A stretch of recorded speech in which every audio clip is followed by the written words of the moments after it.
Olá, boa noite. O A Notícia entrevista hoje o presidente da Comissão de Constituição e Justiça da Câmara, Rodrigo Pacheco. Os 66 membros da comissão vão analisar a denúncia contra o presidente Temer antes da votação em plenário. E o deputado Rodrigo Pacheco, do PMDB de Minas Gerais, é quem vai comandar esta primeira etapa da denúncia na Câmara. Formado em Direito e com especialização em Advocacia Criminal, ele está no primeiro mandato de deputado federal. Seja muito bem-vindo, é um prazer recebê-lo aqui no A Notícia. Muito obrigado, o prazer é todo meu. E que responsabilidade grande já no primeiro mandato, assim, na largada, deputado. É uma grande responsabilidade, fico muito honrado por ser o presidente da Comissão de Constituição e Justiça da Câmara dos Deputados e a missão que for dada deve ser cumprida da melhor forma possível e sempre primando pelo interesse público. O senhor está tranquilo? Está sereno ou está sendo muito pressionado? Absolutamente tranquilo, sereno, acho que essa é a forma que nós temos para conduzir um momento delicado desse, onde a Comissão de Constituição e Justiça será protagonista de um desfecho para o país. Então, nós temos que ter tranquilidade e com essa plena noção da responsabilidade dessa missão. Por falar nisso, deputado, Michel Temer é o primeiro presidente da história do Brasil a ser denunciado pela Procuradoria-Geral da República no exercício do cargo. É um fato grave? O fato por si só é grave, o oferecimento de uma denúncia de natureza criminal perante o Supremo Tribunal Federal contra um presidente da República. Como você disse, o primeiro acontecimento desse tipo na história do país. Então, é grave por si só. Quanto à gravidade do fato imputado, isso haverá de ser debatido, primeiramente pela Câmara, para admitir ou não o processamento criminal do presidente, e depois, se eventualmente for admitida a acusação, pelo Supremo Tribunal Federal, no julgamento que haverá sempre de ser justo. Mas o senhor é do PMDB de Minas Gerais, é o mesmo partido do presidente, isso não dificulta a sua isenção à frente da CCJ, nesse caso específico da denúncia? Eu considero que não, é preciso ter um partido político para ser deputado, para ser político. Eu tenho o PMDB, que coincidentemente é o partido do presidente, mas antes de ser deputado, eu sou advogado, sou cidadão, tenho noção de que a condução de um processo desse deve ser feita com isenção, com independência, com seriedade e à luz sempre do regimento. Há um regimento e há os princípios de direito contemplados na Constituição Federal que nos norteiam e que nos dão alento no momento de se discutir isso. Então, independente do partido ao qual eu faço parte, eu posso garantir absoluta independência e muita responsabilidade na condução dos trabalhos na Comissão de Constituição e Justiça, seja nesse assunto específico, seja em todos os temas que lá estão hoje tramitando. Vamos falar um pouquinho, então, sobre essa tramitação na CCJ? Primeiro, sim, já abriu-se o prazo da defesa, são 10 sessões plenárias que o presidente Temer tem para apresentar a sua defesa, diz que deve fazer isso até a próxima terça ou quarta-feira, pelo menos essa é a expectativa do governo, expectativa do Planalto, e depois tem mais 5 sessões na Comissão de Constituição e Justiça para apresentar relatório, para analisar, para debater, para os deputados efetivamente votarem. O governo quer acelerar ao máximo essa discussão e fala na possibilidade de votar na CCJ antes do recesso parlamentar, que deve ser ali pelo dia 17 de julho, né, a segunda quinzena. Vai dar tempo? Isso é possível? É possível que dê tempo, não sei se é provável que isso aconteça. O acontecimento requer muita responsabilidade, é preciso garantir um debate correto em relação a essa matéria. O regimento prevê prazos, como você bem disse, não se pode impor ao relator que ele cumpra em 1 dia ou 2 dias, ele precisa examinar todo o conteúdo, não só da denúncia escrita, mas os elementos que embasaram a denúncia. Então, como você bem disse, é preciso exercer o direito de defesa em até 10 sessões. Isso, então, vai para o relator, que será designado nessa semana, e, na sequência, o relator apresenta o seu parecer contra essa matéria e é preciso garantir aos membros da CCJ, são 66 membros efetivos, outros 66 suplentes, há deputados não membros que podem querer discutir também a matéria, é perfeitamente razoável que se permita a todos a discussão dessa matéria, inclusive garantindo a defesa técnica do presidente da República, que possa também se pronunciar na reunião da Comissão de Constituição e Justiça. Então é difícil definir exatamente o tempo que vai terminar isso, até porque depois o relatório e o parecer, uma vez votado e aprovado na Comissão de Constituição e Justiça, ele vai a plenário da Câmara, onde efetivamente há o juízo político sobre a admissibilidade do processamento criminal do presidente ou não. O senhor não vai ceder a essa pressão do Planalto de acelerar os trabalhos o máximo possível? Não, a única possibilidade que eu posso, sem ajudar nem atrapalhar, é cumprir o regimento da Casa e garantir os princípios de direito que são da ampla defesa, do devido processo legislativo e legal. Então, não é possível acelerar além da conta, nem retardar além da conta. É preciso cumprir o regimento. Se, ao cumprir o regimento, vai dar tempo de terminar isso antes do recesso ou não, ótimo. Se der para terminar, tanto melhor. Se não der, nós não podemos, por afogadilho, fazer terminar na marra um processo dessa natureza sem o cumprimento daquilo que é razoável. Mas o senhor disse que não é impossível, mas é provável ou não que consiga fazer isso até o recesso? Eu acho pouco provável, considerando a complexidade do tema, a necessidade da defesa técnica se manifestar, do relator ter tempo para poder examinar essa denúncia e os elementos dessa denúncia, depois haver uma discussão na Comissão de Constituição e Justiça e depois haver o procedimento de plenário, onde todos os deputados se pronunciarão sobre essa admissibilidade ou não. Eu acho esses 15 dias um prazo relativamente curto para essa finalidade. Até porque a gente sabe que a oposição também vai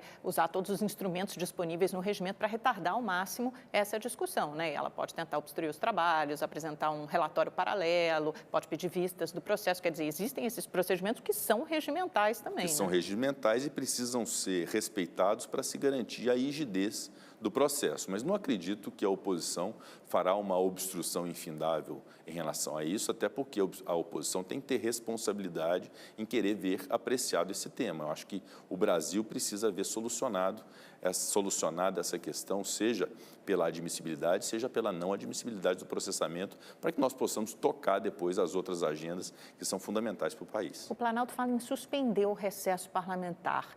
O que o senhor acha disso, dessa ideia? É possível, senhora? Eu não acho absurda a ideia, até porque, repito, essa denúncia e a necessidade de solucioná-la é algo muito importante para o país, não é só importante para o presidente da República ou para o governo, é importante para o país. Então, não vejo absurda a ideia de se acabar com o recesso, não ter o recesso neste ano, neste mês de julho. Agora, essa é uma decisão do presidente Rodrigo Maia, que, tenho certeza, fará da melhor forma possível. E sofrerá a pressão dos deputados, dos seus pares, né? Como é que o senhor está vendo essa conversa, essas tratativas na Câmara? O senhor acha que há uma disposição dos deputados de abrirem mão do recesso parlamentar, nem que sejam só os deputados da CCJ ou não? Olha, é difícil ter uma unanimidade em relação a isso. Haverá deputados que se oporão a essa iniciativa. Mas, no final, a gente tem que sempre fazer prevalecer a vontade da maioria e a minoria reconhecer que Mas isso é necessário. Mas se o senhor tivesse que apostar em uma coisa, o senhor acha que vai haver a suspensão desse recesso ou não? É difícil fazer esse prognóstico, é melhor deixar o andamento correr. Naturalmente, que se houver algumas poucas sessões para se terminar esse processo, o sacrifício do recesso seja algo razoável, mas é preciso opinar em relação a isso oportunamente. Imaginemos também que se chega à beira do recesso sem ter andado o processo minimamente. Aí não é razoável, não faz sentido acabar com o recesso. Então, vai depender muito dos acontecimentos dos próximos dias. Entendi. Agora, o principal embate nesse momento é a escolha do relator, o nome do relator, e quem tem o poder de fazer isso é o senhor. O senhor tem essa prerrogativa de nomear o relator. Quando é que o senhor pretende bater o martelo? A previsão é que na terça-feira, em Brasília, nós possamos definir o nome do relator, anunciar esse relator e dar a ele essa missão de tocar esse processo na Comissão de Constituição e Justiça. O nome não foi escolhido, o que nós temos considerado são critérios. Os critérios haverão de ser o do conhecimento jurídico do relator, de uma relativa independência em relação, seja ao governo, seja em relação à oposição, e que possa fazer sobrepor critérios técnicos, critérios jurídicos, haja vista que este é um tema eminentemente jurídico, uma denúncia criminal contra o presidente da República e que tem reflexos políticos muito severos. Então, alguém que possa dosar isso com moderação, sobrepondo esses critérios técnicos e jurídicos e essa razoabilidade à conveniência aos interesses políticos. Mas o senhor certamente deve ter recebido muita pressão do Planalto. Como é que estão essas tratativas? Os emissários têm tratado sobre esse nome, essa escolha com o senhor? Olha, pressão ela só é eficaz quando se cede a ela ou quando se teme a pressão. Não considero pressionado por absolutamente ninguém, nem pelo Palácio do Planalto, nem pela oposição. Obviamente que é natural no processo democrático, considerando que somos uma casa política, que haja sugestões, que haja preferências, que haja indicações.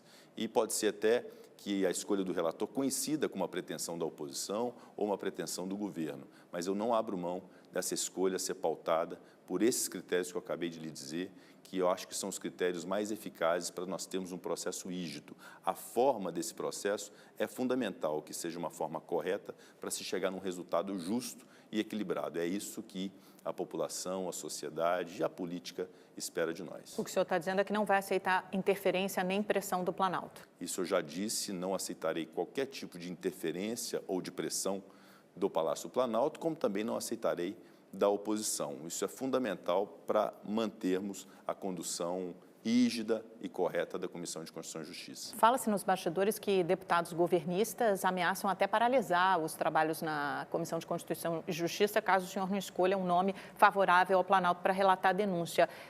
Como é que o senhor responde a isso? Não, eu não acredito que isso vá acontecer, até porque uma eventual paralisação da principal comissão da Casa, que é a Comissão de Constituição e Justiça e de Cidadania, não afeta o presidente especificamente, afeta o interesse de todo o legislativo brasileiro, porque ali passam todas as proposições legislativas. Então, a paralisação seria um desserviço ao país, de um modo geral, e eu acredito muito na responsabilidade de todos os deputados, sejam os de oposição, sejam os de base de governo, sejam os independentes, para que nós não possamos interferir na condução dos trabalhos da Comissão de Constituição e Justiça a esse ponto que seria muito ruim, repito, para o país. Tem alguns nomes que já foram ventilados pelo Planalto, também pela oposição. Os favoritos do governo são Alceu Moreiras e Jones Bartins, os dois são do PMDB do Rio Grande do Sul. São bons nomes? Bons nomes, o deputado Alceu Moreira, inclusive o primeiro vice-presidente da Comissão de Constituição e Justiça, muito bom deputado. O deputado Jones Martins mas é tido como mais combativo e parte da tropa de choque do Planalto. Muito combativo, já que o senhor diz que precisa haver mais esse perfil de independência, o senhor acha que o Alceu Moreira seria adequado para esse trabalho? Você me perguntou se era um bom nome, ele é um bom deputado, excelente deputado. Agora eu admiro estou fazendo muito, outra pergunta, se ele tem o perfil mais adequado para relatar essa denúncia? Ele teria todas as condições de ser relator de uma matéria dessa.